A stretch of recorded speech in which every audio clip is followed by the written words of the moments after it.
The deadliest thing on Blackwater Run was not the whip, the rifle, or the master who owned both. It was what lived under the soil, and the first man to turn that crawling fury into revenge was the slave everyone on that plantation had mistaken for broken.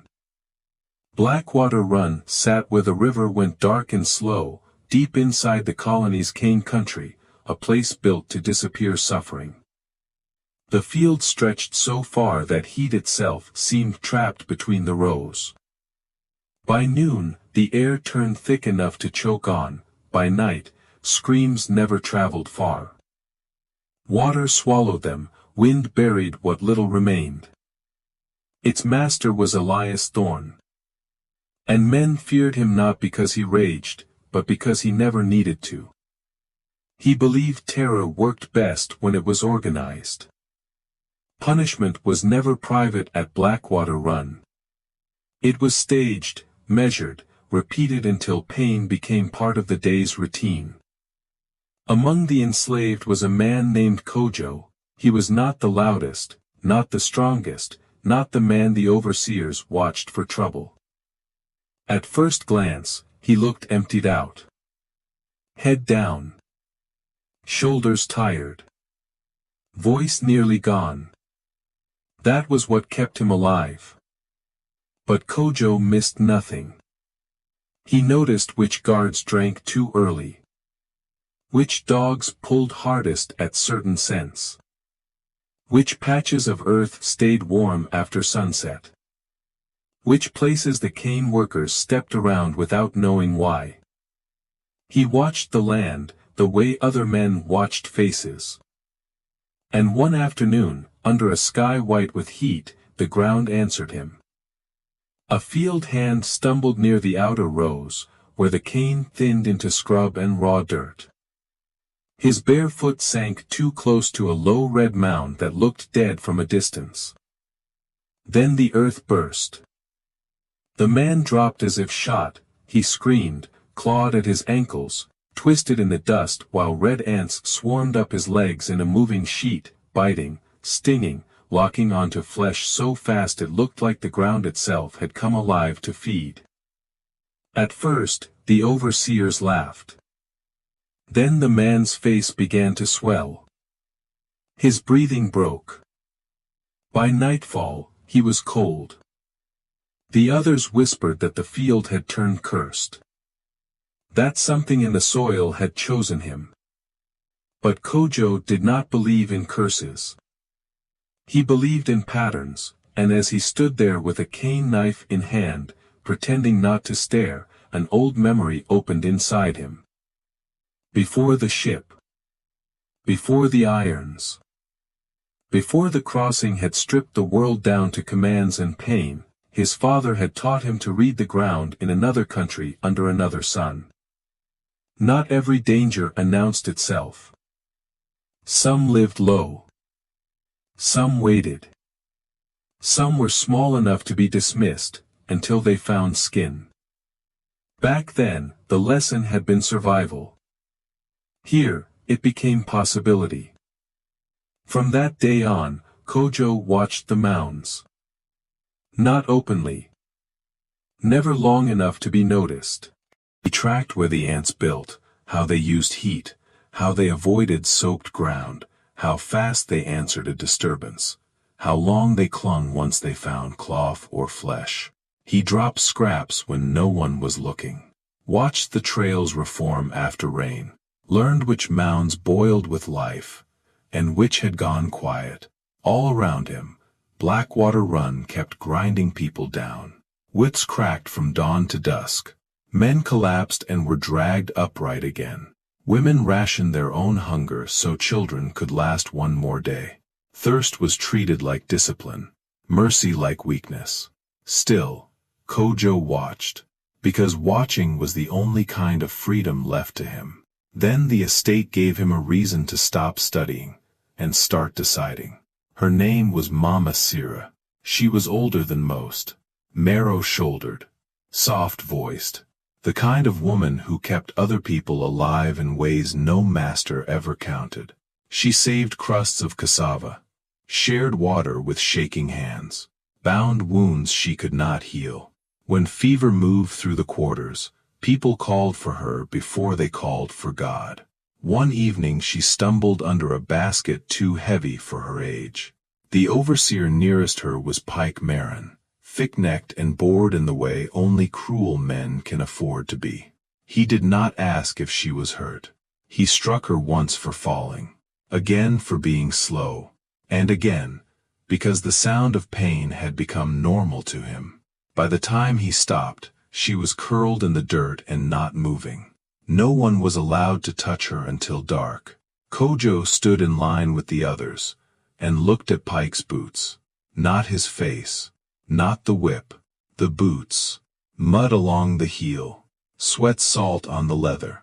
The kind of man who believed the ground belonged to him, because other men died on it for his comfort.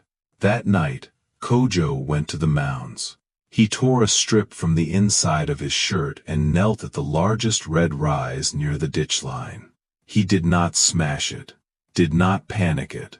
He disturbed only the outer crust, just enough to wake the colony, then laid the cloth over the opening and waited. The movement came fast. Tiny bodies climbed into the weave, caught in the fibers, alive and furious. The cloth seemed to hum in his hand when he lifted it. For one instant, that soundless vibration traveled up his arm and settled into his chest. Not fear, power. He carried the living bundle back through the dark and hid it where no torchlight would find it. Then he waited until the overseer's quarters had fallen into heavy sleep and slid the cloth beneath Pike Marin's bedding, close to the warmth of his body, close enough that movement would do the rest. Kojo disappeared before the first bite. The screaming began like confusion, and ended like madness. Men ran in with lanterns. Pike rolled across the floor clawing at his own stomach, his chest, his neck, slamming his back against the planks as if pain could be crushed by force. He begged for help with the same mouth that had laughed over the broken. And for the first time since Kojo had arrived at Blackwater Run, a white man screamed through the night, and nobody could save him from something too small to command. By sunrise, Pike's skin was swollen raw. Fever took him by noon. He kept slapping at himself, even when there was nothing left on him. Before the next dawn, he was dead. That was the beginning. Elias Thorne answered mystery the way men like him always do. He widened the circle of suffering. The enslaved were dragged from the quarters before first light and lined shoulder to shoulder in the yard. No accusation, no evidence, just rage looking for a body. The lash fell on whoever Thorne pointed at. Water was withheld. Food was cut again. Dogs were loosed between the cabins after dark, so no one could move without risk. But the more the master struck, the clearer Kojo saw the shift. Fear had changed direction. If only by an inch. He saw it in the guards, who checked their blankets before lying down.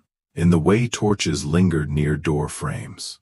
In how men who once walked carelessly now kicked at the dirt before stepping across it.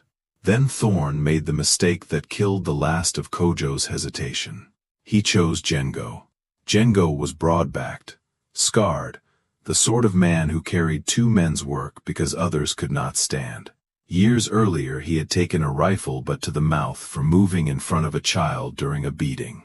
He had survived everything, except the plantation's need to break whatever still looked unbowed. Thorne called everyone to the clearing at midday.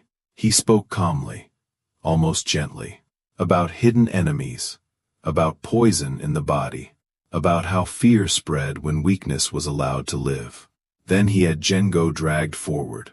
The beating came first, not wild, not rushed, deliberate, designed to turn flesh into a message. Even when Jengo dropped, Thorne was not finished. He ordered the body pulled to one of the ant mounds at the edge of the yard. For a single second, even the overseers hesitated. Then they obeyed. The mound was kicked open. The soil writhed. Red bodies boiled into sunlight. Django was too broken to fight them off. He did not scream right away. That was the worst part. He only jerked once, then drew in a breath so sharp it seemed to cut him from the inside. And when the sound finally came, it scraped across the entire yard. Kojo did not look away. He watched until the last useful part of mercy died inside him. That night, Blackwater Run became a map. Kojo moved from mound to mound with strips of cloth, hollow reed tubes, split gourds, and old feed sacks. Not random. Never random. He gathered swarms in pieces small enough to hide, then placed them where routine would carry them farther than hands ever could. Under bedding.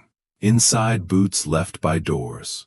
Beneath folded shirts. That's where boots would brush them and take them indoors. Near the storage shed. Near the dog pen. Near the tack room. Near the steps leading to the counting house. He turned habit into delivery, and when darkness thickened, the plantation began to bite its owners back. One screen came first, then 3, then a dozen. Lanterns flared across the yard. Overseers stumbled from their quarters ripping off clothes, slapping at their own backs, stamping bare feet into the dust. Men crashed into one another in blind panic. Someone fired a pistol at nothing.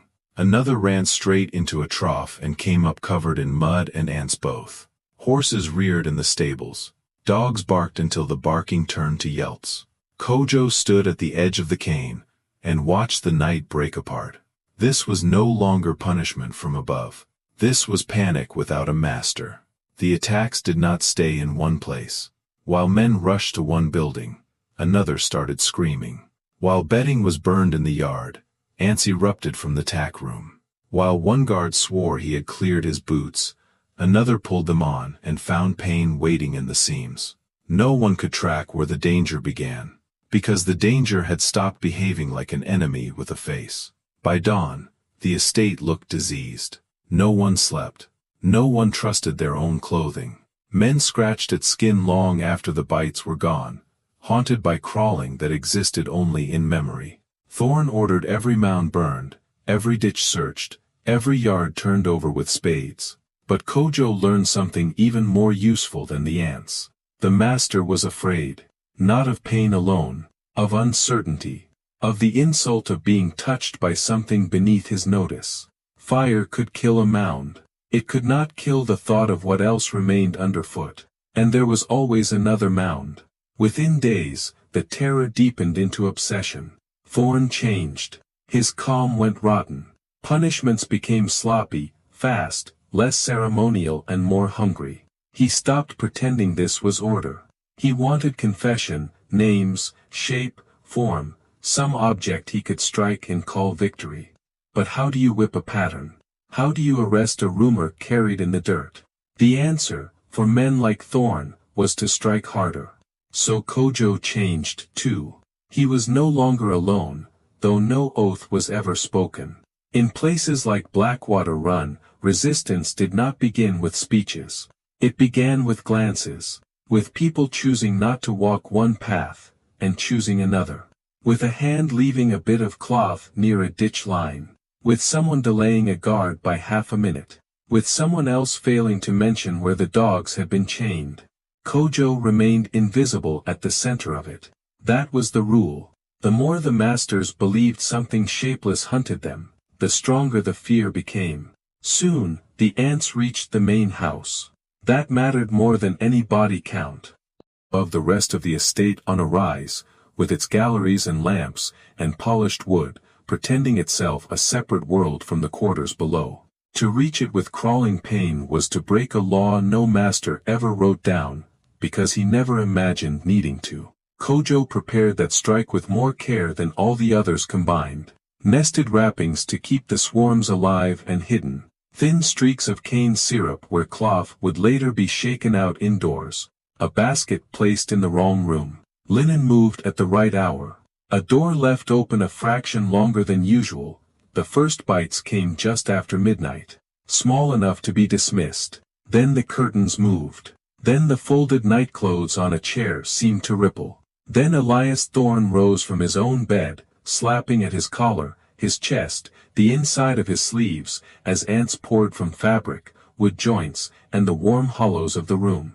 The screams from the big house rolled over the yard like judgment, and the people in the quarters heard them, and did not move. That was the moment hope entered the estate like contraband. Not freedom. Not yet. Proof. Proof that white flesh swelled too. That masters scratched and cried out and lost control of their voices exactly like the people they had spent years calling lesser. Proof that power could bleed into panic if struck in the right place. But hope is loud inside the body, and danger sharpened with it. Thorne turned the estate inside out. Cabins searched, bedding ripped apart. Men beaten for answers they did not have. Lanterns moved. Guards changed. Watches set near the mounds he thought remained. Once, from the corner of his eye, Kojo saw the master studying the workers not with contempt now, but with suspicion. The shape of the net was changing. If Kojo waited too long, the plantation would close around him. So he built an ending. The next strike would not be scattered. It would be direct. At the far side of the property stood the old boiling shed, half abandoned since a roof beam had warped in the wet season. Beside it ran a narrow service path bordered by brush, ditch water, and 3 hidden ant rises under broken grass. The path smelled faintly of syrup because runoff from the cane carts sometimes leaked there. Kojo knew that. He had watched men avoid the mud without understanding what else lived in it. Over 2 nights he prepared the corridor. A splash of syrup here. Cloth seeded with ants tucked beneath split planks there. One mound lightly disturbed, then left to quiet again. Another colony lured closer with sweet scrap and warmth. He was patient because the final blow had to feel like the land itself had chosen. Then he gave Thorne a reason to come. Just before dusk, a barn lantern was found shattered beside the stores, and a guard swore he had seen a figure slipping toward the old shed. Thorne, raw with obsession, took the bait exactly as Kojo knew he would. And with a pistol, 2 men, and the certainty that terror only needed one body to carry it. Kojo waited inside the dark. The first overseer entered too fast and took a seeded cloth full across the wrist when he shoved through hanging feed sacks. He yelled and dropped the lantern. The second man backed into the service path, kicking at his boots as ants climbed from the grass line. The pistol went off wild. Horses somewhere beyond the shed screamed and pulled at their ties. Then Thorne saw Kojo. For the first time, master and slave looked at each other with no lie left between them. Thorne lifted the pistol. Kojo knocked a syrup barrel with all his weight.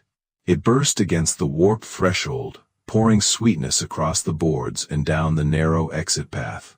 In the same motion, Kojo drove a pole into the nearest disturbed rise. The ground moved. Not in one place. Everywhere. Fed ants erupted from under the broken grass, from cracks along the shed base, from beneath the syrup dartboards where Kojo had hidden the cloth bundles hours earlier. They climbed toward heat, motion, sweat, panic. Thorne fired once and missed. Then again, but the shot broke upward as he slapped at his own neck. The master stumbled into the path he had come to control. Now it controlled him.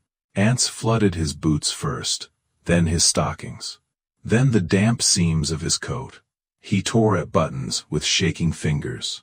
Tried to run and slipped in syrup and mud, hitting the ground shoulder first. His mouth opened on a command. But what came out was not authority. It was the same raw animal sound Kojo had heard from whipped men, dying women, and Django at the mound. Helplessness had finally found the right house. The 2 overseers fled in opposite directions, one half blind, the other tearing off his own shirt as he ran. Fire from the dropped lantern licked along the spilled syrup and caught the dry edge of the wall. Not a blaze at first, just a hungry orange line.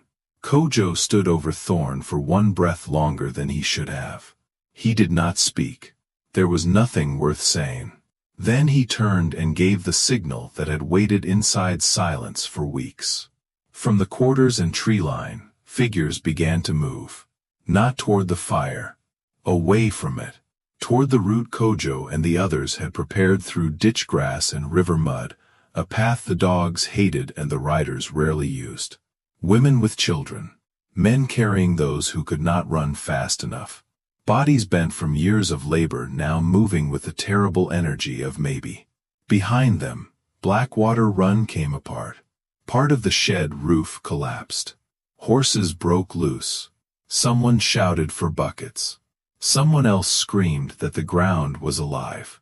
The big house lamps flared one by one in chaos. The time armed men gathered enough courage to organize, the dark beyond the cane had already swallowed too many people to count cleanly. No one ever agreed afterward on exactly how many escaped that night. Some were caught later. Some vanished into swamp country. Some reached maroon camps upriver, where the plantation's maps no longer mattered. As for Elias Thorne, he lived long enough to understand what had happened to him, which was a mercy no one on that estate had ever received from him.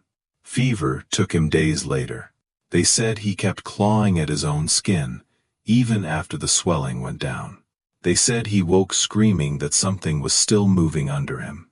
They said he ordered the ground around his bed torn up until there was more dirt than floorboards in the room. Whether that part was true hardly mattered, because the greater truth had already spread. At Blackwater Run, the lash was no longer the only thing people feared. The ground had answered, and the man everyone thought was broken had taught it where to bite.